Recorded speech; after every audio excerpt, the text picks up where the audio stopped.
Today is Thursday, March the 26th, and wow, 3 days in a row, all based on pumping $2 trillion into the market. But is that going to be enough? What if the coronavirus continues throughout the summer? There will be another $2 trillion rescue fund. And how is all of this going to be paid back? Nobody's asking that question, but advancers to decliners, 4-1. Stock market breadth, look at that. We've gone from deeply, deeply oversold, record levels of oversold, to very, very overbought. How long can we stay up at this area? Chances are, well, we never have 2 days above this area, certainly not in the last year. Let's take a look at the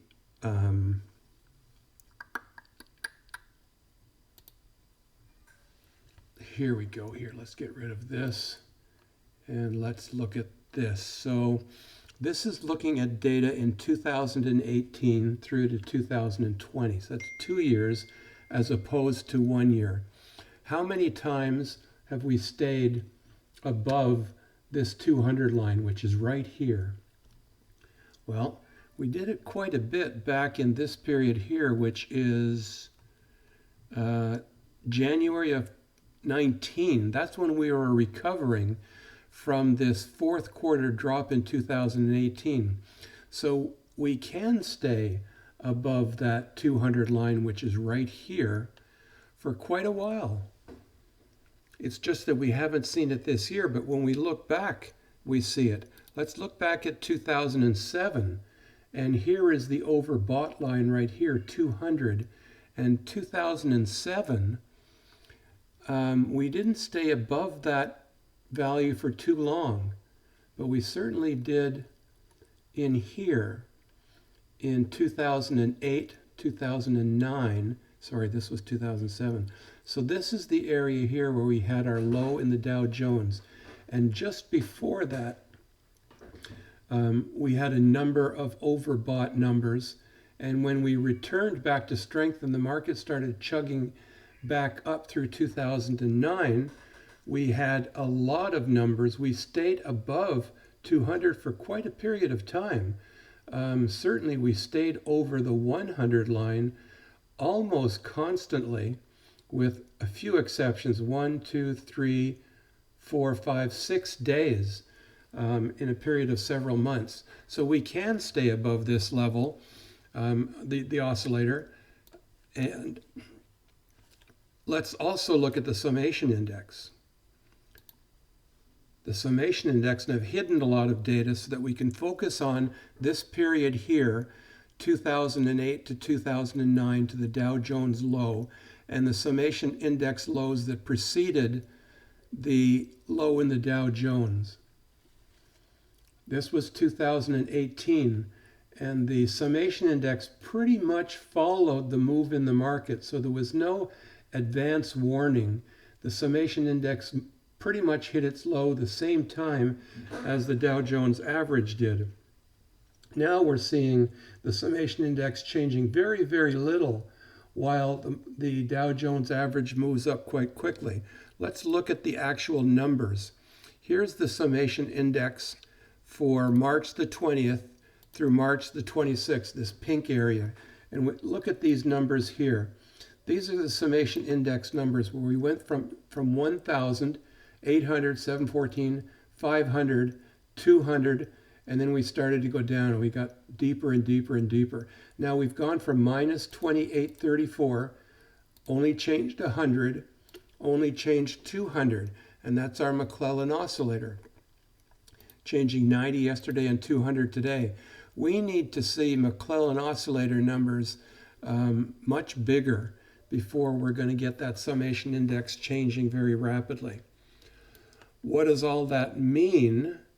All that means is that the Dow Jones can continue to move up and we can stay above this area.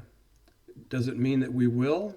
Let's take a look at the charts and see Let's take a look at the volatility index first. Did it move much today? Yeah, it did, but it's still staying relatively high, isn't it? This is where, this is the area of what me worry, Alfred E. Newman stuff. And we're still, in the 20 area, we're still up around 60. And we had been as high as 85. So it's not really coming down in a convincing manner. When it gets down to, around down to the 40 area, then I'll start to think that the fear is totally off. But market is still buying puts, and that's why you see the volatility index the way it is. Let's look at the S&P, and we saw this big jump today, bounced off of hit the 8 EMA on Monday, bounced off it on Tuesday, and used it as a starting point for Wednesday today. So we did go back to the 38.2% Fibonacci of this move from January 2009. We cut about a third, 38.2%. That's a significant number to have bounced off of. That's a Fibonacci number that we bounced off of, and I think that it's important. So we might have hit the low. We went to 38.2% back in December of 2018, didn't we? And we came right back to that level. We got support back then, but this is different times. Back then, 2018, it was really, the market was just overbought, and it needed a pullback, and it found a safe zone of 38.2, and money started coming back in again. This time the money is coming in, but it's not coming from investors, or profits. What's the impetus behind this? It's not corporate profits. It's money from the government. And we're going to see how long that type of enthusiasm lasts. It isn't going to be permanent. Apple up an amazing 5%. Rumor has it that they might still introduce a new phone this year, and it might be their 5G phone. Certainly if their China production facilities are getting back to work, then there's no reason to think that they can't be building the iPhone 12. And people, will they be able to buy it? That's the question. Will they have the money to buy it? Will they buy the phone instead of paying their mortgage? Because the government's allowing people now to delay their mortgage payments for 2 consecutive 3-month periods. You can apply for 3 months and then another 3 months, but you have to justify why you want to delay your mortgage. The government is buying the mortgages. The Fed is buying mortgages hand over fist, and that's why we're seeing AGNC up 8% today, and the preferred shares up 10 and 18%. So I told you about this when it was down at $9. Now it's at $19. AGNCN was at $10. Now it's at $21. And that's all in the span of about a week. AT&T was up 7%. That's very nice. Again, it bounced off of one of our green support area lines. It's looking at resistance at this line right here. So let's see if that happens. Home Depot up $13. I added another 200 shares today, bringing my total up now to 700 shares. 5 of those are covered with short calls of 165, 180, 185, and 200. I was laddering those calls as I was buying the stock. My last 200 shares are not covered with any short calls. But if I see some weakness, and we saw some weakness today in Home Depot right at the beginning, and that was a bit of a concern. I don't know why Home Depot dropped.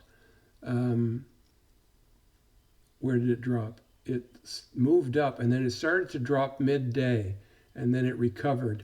Don't know why it pulled back like that. Maybe that's just indicative of what was happening with the overall market. Let's take a look and see. No, the overall market didn't really drop that much. Apple also didn't have as big a drop as Home Depot is, so there must have been some bad news hitting. It came down to Woody's pivot R1. If you're a day trader, these Woody's pivots are great things to watch. If you can get extended support on one pivot, you know that it's going up to the next one where it's going to find resistance and tail off. I don't trade like that. Whirlpool is not benefiting from the enthusiasm. Look at that, pretty unimpressive. Coca-Cola up 6.4%. I don't know if you've been shopping lately, if you've checked to see if the aisles are stocked with Coca-Cola or if they're sold out. If you're investing in Coca-Cola, I would suggest that you take a visit to the grocery stores and see if there's lots of Coke on the shelf, and compare that to lots of toilet paper, lots of soup, and lots of milk, and lots of chicken, because there's not much of those commodities on the market, on the shelf. So let's take a look and see if there's Coke. I haven't looked at it, but it would be interesting. Going to cut this short. It's 11 minutes already. Thank you so much for watching. I hope that the new charts looking at up and down. No, I have a new chart for you that I haven't shown you, and that's the up volume and the down volume. So back in February, when things were not so bad, look at the volumes we were recording on on up days. 3 million shares. Then we started at the end of February. The coronavirus things started coming in, and we were seeing down volume days of 5 million, 8 million, 8.5 million. Now we're seeing big days of up volume, but they're not as big as the down days were. We need to see these up days reflecting some of this type of negativity, but in a positive sense. So we're going to look at this now on an everyday basis.